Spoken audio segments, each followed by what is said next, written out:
이런 영화일수록 극장에서 보는 게 좀 좋지 않을까라는 생각이 들고요. 단 조건이 있습니다.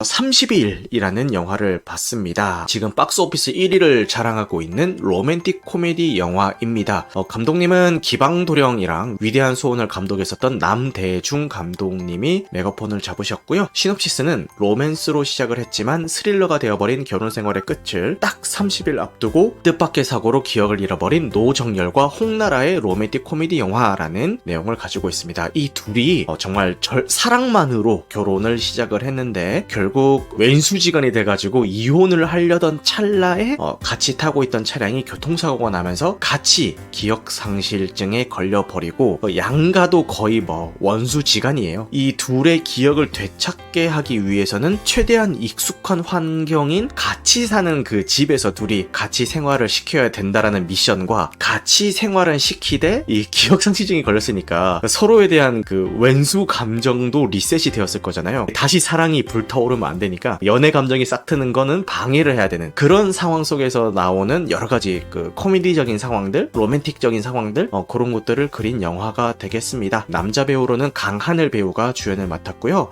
이 영화를 보신 분들은 공감을 하시겠지만 잘생겼는데 찌질하면서도 밉지 않은 그런 인상을 가진 배우가 흔치 않은 것 같아요. 강하늘 배우가 바로 그런 모든 조건을 충족하는 배우인 것 같습니다. 제대로 된 코미디 연기는 저는 이 30일에서 처음 접했는데 표정 연기라든가 코미디를 위해서 오바스러운 리액션 같은 것들을 전혀 이질감 없이 자연스럽게 잘 소화를 하더라고요. 그냥 코미디 연기 잘한다 이거를 뛰어넘어가지고 솔직히 얘기하면 31이라는 이 작품 전체를 이 강하늘 배우가 멱살 잡고 끌어간다라는 느낌이 들 정도로 존재감이 꽤 큰 배우로 성장을 했더라고요. 야, 정말 좋은 배우다라는 거를 이 영화를 보면서 느꼈습니다. 여자 주인공으로는 정소민 배우가 나옵니다. 정소민 배우 같은 경우는 사실은 영화보다는 드라마에서 좀 더 인상 깊은 모습을 많이 보여줬던 배우이고요. 저 얼굴 크기에 어떻게 눈, 코, 입이 다 달려있지 싶을 정도로 진짜 오밀조밀하고 얼굴이 작습니다. 영화에서도 막 자기 전에 얼굴에 팩하고 막 이런 장면들이 나오는데 실제로도 저렇게 관리를 하지 않을까 싶을 정도로 얼굴이 진짜 조망만 하더라고요. 정소민 배우 같은 경우는 예쁜데 개성까지 있는 배우라는 생각이 듭니다. 30일이라는 영화에서는 드디어 자기한테 꼭 맞는 옷을 입은 그런 느낌으로 자연스럽게 연기를 잘 해준 것 같습니다. 그 강하늘 배우와의 그 극중 티키타카가 굉장히 좋아요. 호감이 갈 만한 모습과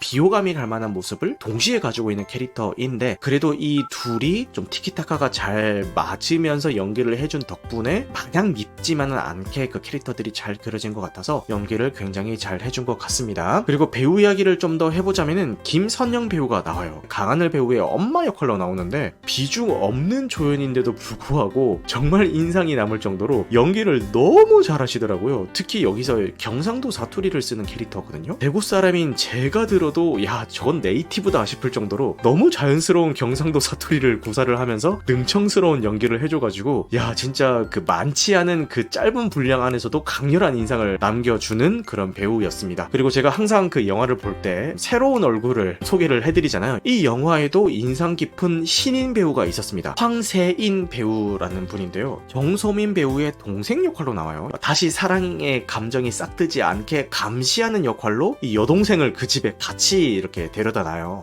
사실상 거의 신인이나 다름없는 그런 그 커리어를 가진 배우임에도 불구하고 연기도 너무 잘하고 그 나름 또 귀여워요. 그 극중에서 하는 행동들이 되게 귀여워서 좀 재밌게 봤던 것 같습니다. 앞으로도 좀 주목할 만한 배우인 것 같다라는 생각이 듭니다. 박스오피스 1위를 하고 있는 작품에서 꽤 많은 분량을 차지하고 있는 배우이기 때문에 앞으로 러브콜을 굉장히 많이 받지 않을까라는 생각이 드는 배우입니다. 이 작품의 전반적인 평을 말씀을 드리자면은 솔직히 예고편을 처음에 봤을 때 기대가 전혀 안 됐습니다. 그런데 주변에서 의외로 배꼽 잡고 나왔다, 너무 웃기다, 빵빵 터진다 이런 평들이 나오기를 시작하더라고요. 그런 평을 들으면서도 극장 가선 안 봐야지, 보더라도 OTT로 봐야지라는 생각 정도가 있었어요. 그런데 갑자기 박스오피스 1위를 찍더니 꽤 오랜 시간 동안 1위를 유지하고 있는 거예요. 그제서야 아니 대체 어떤 작품이길래 라는 궁금증이 생겨가지고 극장에 가서 감상을 했습니다. 범죄도시 3 이후 이후에 오랜만에 극장에서 빵빵 터지면서 봤던 그런 작품 같고요. 이 작품에 나오는 개그 스타일이 이병헌 감독의 작품과 좀 유사한 결을 가지고 있어요. 그런 게 제 취향이랑 좀 맞나봐요. 능청스러운 말장난 개그, 코미디적인 요소도 물론 되게 재밌었지만 한편으로 생각할 거리도 꽤 있는 작품인 것 같아요. 결혼한 입장에서 사랑과 결혼 그리고 이혼과 재결합 이 모든 과정을 다 다루고 있는 작품을 보다 보니까 이게 여러 가지 좀 만감이 교차를 하더라고요. 제일 처음에 들었던 거는 오직 사랑만으로 결혼이 가능한가라는 생각을 한번 해봤습니다. 사랑만으로 연애는 가능하지만 결혼이 성립하기 위해서는 사실은 어느 정도의 현실적인 조건들이 중요할 수밖에 없다라는 생각을 가지고 있거든요. 근데 여기서 말하는 이 현실적인 조건이 물론 사람들마다